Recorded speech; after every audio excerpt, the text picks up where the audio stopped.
नमस्कार, मी माणिक कुंडे. उत्तर दक्षिणमध्ये आज चर्चा एससी कॅटेगरीच्या आरक्षणावर सुप्रीम कोर्टानं निर्माण केलेल्या सवालाची. गुजरात, महाराष्ट्र, हरियाणा, कर्नाटकसह विविध राज्यात आरक्षणाचा प्रश्न राजकीय झालेला आहे. त्यावरून त्याच ठिकाणची राज्य सरकारं अडचणीत येत आहेत. एकीकडे आड तर दुसरीकडे विहीर अशी स्थिती सरकारांची झालेली दिसते.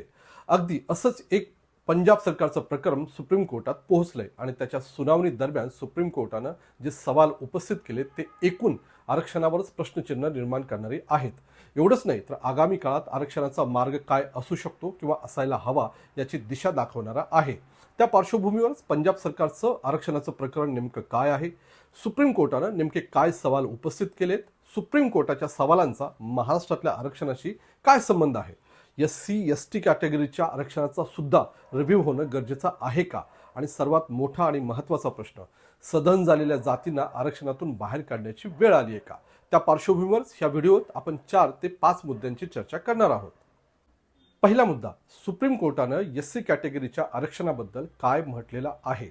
पंजाब सरकारचं आरक्षणाचं एक प्रकरण सध्या सुप्रीम कोर्टात आहे. हे प्रकरण मुख्यतः SC कॅटेगरीच्या आरक्षणासंबंधीचं आहे. त्याच्या सुनावणीसाठी सरन्यायाधीश DY चंद्रचूड यांच्यासह 7 जणांचा बेंच आहे.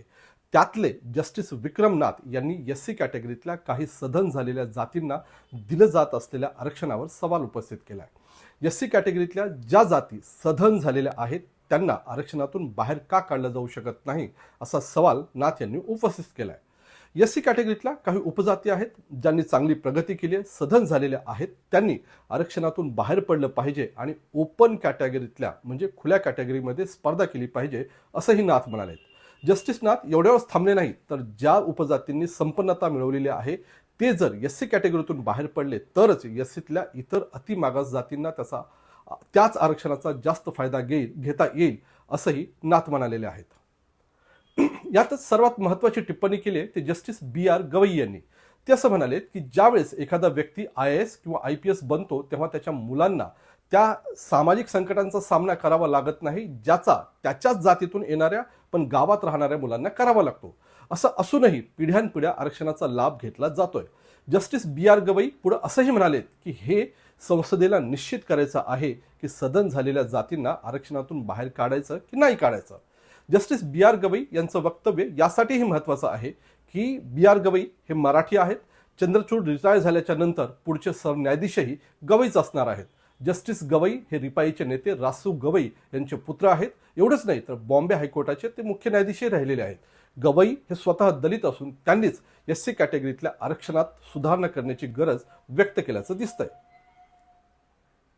7 जजेसपैकी सरन्यायाधीश चंद्रचूड म्हणाले की मागास जातींना आरक्षण देताना पुढारलेल्या जातींना आरक्षणाच्या बाहेर ठेवलेलं होतं. हे सर्व घटनेच्या आधारेच केलं गेलं, कारण देश हा औपचारिक समानतेत विश्वास ठेवत नाही तर तो वास्तविक समानतेत ठेवतो. दुसरा प्रश्न, राज्य सरकार SC कॅटेगरीतल्या अतिमागास जातींची निवड करू शकतं का. सुप्रीम कोर्टात पंजाब सरकारचा जो खटला आहे तो मुळातच ह्या मुद्द्यावर आहे.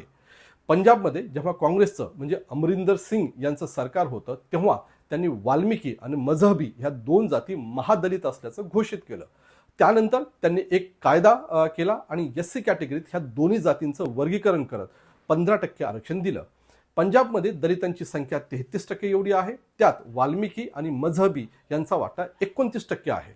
पंजाब सरकारच्या 81% नोकऱ्यावर 43% दलित नोकरी करतात. राजकीय लाभ उठवण्यासाठी अमरिंदर सिंग यांनी SCतल्या सर्वात मोठ्या 2 जाती वाल्मिकी आणि मजहबी यांना SCतच कॅटेगरी करत 15% आरक्षण दिलं. तसा कायदाही पास केला, पण हा कायदा हायकोर्टानं रद्द केला. नंतर पंजाबमध्ये सरकार बदललं, काँग्रेसचं सरकार गेलं, केजरीवालांचं आप सरकार आलं. त्यानेही काँग्रेस सरकारचीच रिओढत वाल्मिकी आणि मजहबींना खुश करण्यासाठी सुप्रीम कोर्टात धाव घेतली आहे. दिलेलं 15% आरक्षण टिकवण्याचा प्रयत्न केला जातोय. त्याच दरम्यान सुप्रीम कोर्टाच्या 7 जजेसच्या बेंचनं वरचे सवाल उपस्थित केलेत. सुप्रीम कोर्टाच्या आधीच्याच निकालानुसार राज्य सरकारांना SC कॅटेगरीत असा कुठलाही बदल करता येत नाही. तसा अधिकार फक्त राष्ट्रपतींना असल्याचं म्हटलेलं आहे. त्यामुळे राज्य सरकार SC कॅटेगरीत महादलित जातींची निवड करू शकत नसल्याचं सध्या तरी दिसतंय. पण त्याकडे नव्या दृष्टिकोनातून बघण्याची गरज असल्याचा आर्ग्युमेंट पंजाब सरकारच्या वतीनं केला जातोय. तिसरा आणि शेवटचा प्रश्न, सधन जातींना किंवा जातीतल्या सदनांना आरक्षणातून बाहेर काढण्याची वेळ आली आहे का. आरक्षणाची मर्यादा 50% एवढी आहे. त्यात तरीही केंद्रानं आर्थिकदृष्ट्या मागासांना आरक्षण दिलेलं आहे. त्यामुळे तसंही काही राज्यामध्ये आरक्षण 60% जास्त झालेलं आहे. त्यात महाराष्ट्रासारख्या राज्यात स्वतंत्र आरक्षण मिळत नाही असं दिसताच ओबीसीत काही जातींचा समावेश केला जातोय. म्हणजेच कोटा तेवढाच आहे, त्यात फक्त भर घातली जाते. यावर उपाय काय? ज्या जातींना आरक्षण दिलेलं आहे पण त्या आता सदन झालेल्या आहेत त्यांना बाहेर काढावं अशी मागणी गेल्या काही काळापासून जोर धरते. विशेषतः ओबीसीतल्या जातींबद्दल ही मागणी केली जाते. यात आता सुप्रीम कोर्टाच्या टिप्पणीमुळे एससी कॅटेगरीतल्या जातींचाही समावेश झालाय. त्यामुळेच खरोखरच ज्या जाती सदन झाल्यात किंवा जातीतले जे सदन झालेले आहेत त्यांना आरक्षणातून बाहेर काढण्याची खरोखरच वेळ आली आहे का? क्लास 1, सुपर क्लास 1च्या मुलामुलींना मग ते कुठल्याही कॅटेगरीतले असोत त्यांना खरोखरच आरक्षण दिलं जावं का? सरसकट आरक्षण मग ते एससीतलं असो की ओबीसीतलं असो की एसटीतलं असो चुकीचंच आहे का? महाराष्ट्रात वंजारी, माळी, धनगर, बंजारा यांच्यातल्याही सदन झालेल्यांचं आरक्षण काढण्याची वेळ आली आहे का? सरसकट आरक्षण न देता एखाद्या व्यक्तीची सामाजिक राजकीय परीक्षण करूनच त्याला आरक्षण देण्यात यावं का?